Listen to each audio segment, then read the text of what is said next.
Hello everyone, dear students. Last time हमने Hindi grammar में chapter 10 पढ़ा था, क्रिया और काल। और आज हम इसकी एक्सरसाइज करने वाले हैं। एक्सरसाइज क, सही उत्तर के सामने टिक का चिन्ह लगाइए। जिन शब्दों से किसी काम का करना या होना पाया जाए उन्हें कहते हैं क्रिया। क्रिया के मुख्य भेद हैं कितने? 2। क्रिया का मूल रूप कहलाता है धातु। काल के कितने भेद हैं?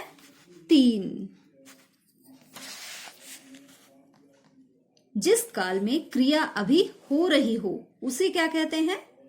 वर्तमान काल। काल का अर्थ है समय। काल का मतलब क्या होता है? समय। नेक्स्ट एक्सरसाइज, नीचे दिए गए वाक्यों में रिक्त स्थानों की पूर्ति क्रिया के सही रूप से करें। इसमें ऑप्शंस दिए हुए हैं, हमें वो फिल करने हैं। मोहन प्रतिदिन विद्यालय जाता या जाएगा? तो जाता, जाता के आगे है और लगाना है आपको। जाता है।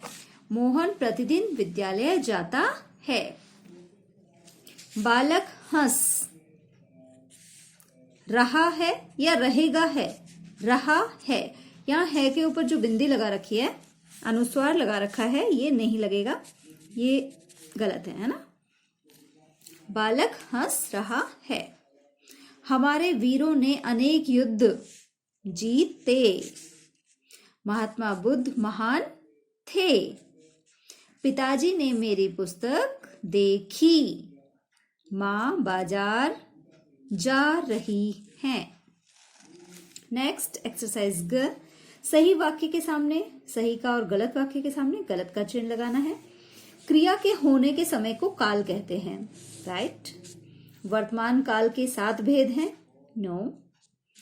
जो समय चल रहा है उसे वर्तमान काल कहते हैं, यस, राइट। सभी क्रियाएं एक ही समय होती हैं, नो, रॉन्ग है ये। आने वाले समय को भूतकाल कहते हैं, नो। क्या कहते हैं? भविष्यत काल।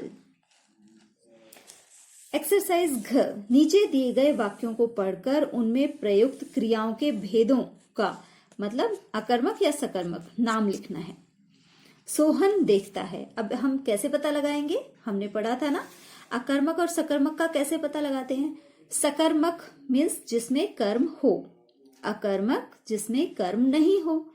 अब कर्म का कैसे पता लगाएं कि इसमें कर्म है या नहीं है? तो हमें क्रिया में प्रश्न लगा के देखना है, क्या या किसे।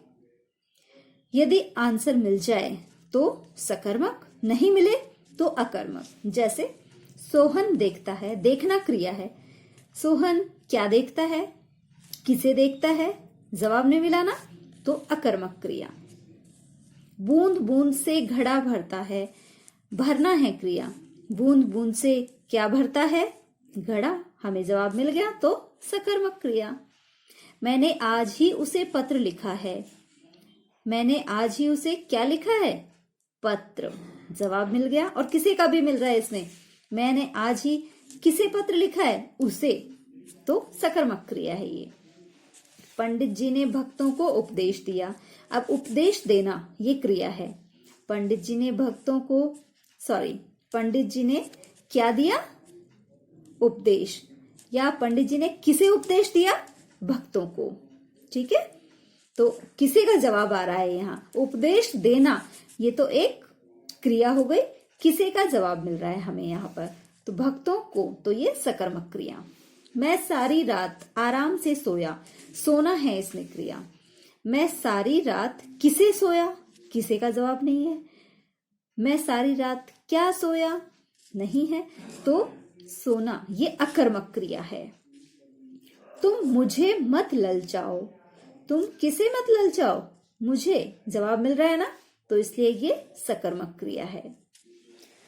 नेक्स्ट, नीचे दिए गए वाक्यों में मोटे छपे शब्दों के काल और उनका भेद लिखना है।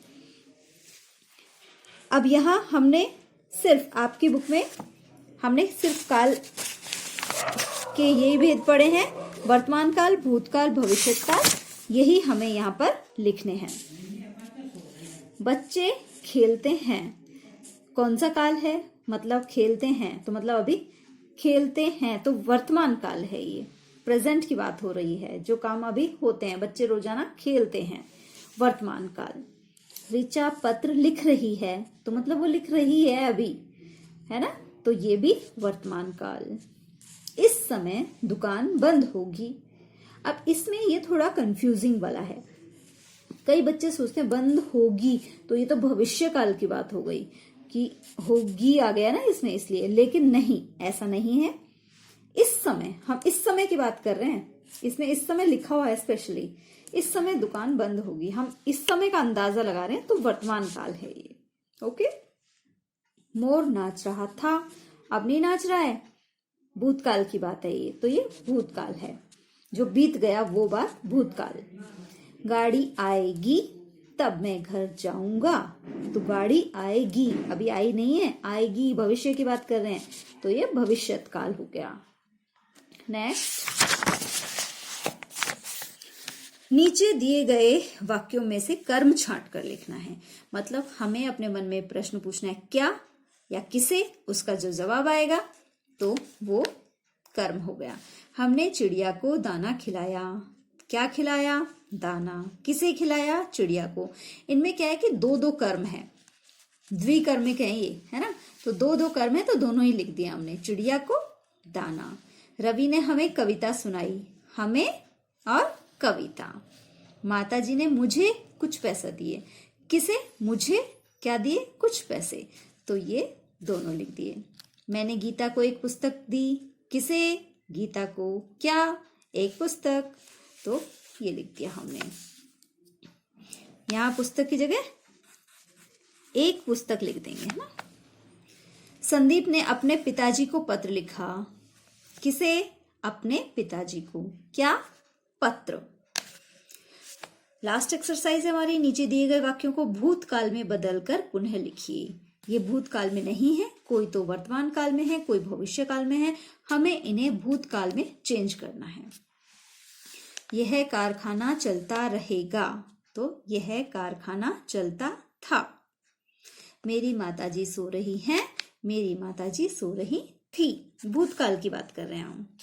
लड़के हाथी की सवारी करेंगे, हमें लड़कों ने हाथी की सवारी की, या लड़के हाथी की सवारी करते थे, दोनों तरह से हो सकता है। बारिश हो रही है, बारिश हो रही थी। राधिका सुंदर गाती है, राधिका सुंदर गाती थी। तो ये सारा कंप्लीट करना है, सारे एक्सरसाइजेस। ये भी सभी एक्सरसाइजेस आपको अपनी बुक में गुड हैंडराइटिंग में कंप्लीट करनी है। अब नोटबुक में क्या करना है आपको, देखिए, ये एक तो राइट रॉन्ग, ये आपको नोटबुक में करने हैं, और ये एक्सरसाइज 6, ये भी आपको अपनी नोटबुक में करनी है, गुड हैंडराइटिंग में। बुक में सारी एक्सरसाइज कंप्लीट करनी है, और 2 एक्सरसाइजेस आपको अपनी नोटबुक में भी करनी है, लर्न भी करनी है। Thank you.